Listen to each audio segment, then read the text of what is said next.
Yan ang ating lulutuin guys. Magigisa tayo ng gulay na may halong tokwa. Yan, sana magustuhan nyo yan. Tokwa at gulay. Yun. Lulutuin muna natin yung tokwa. I-prito natin ng konti.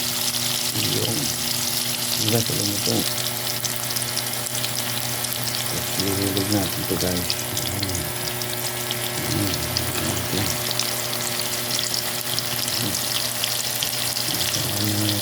Gisa.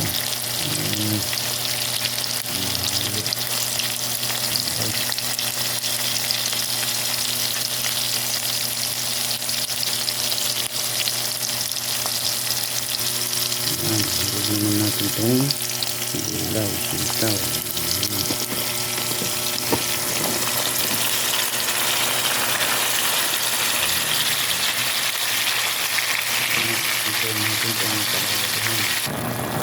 Guys, kumukulo na natin gisa.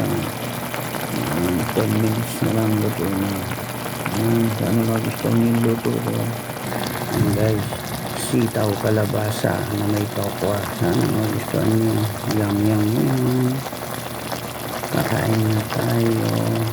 May ulam na.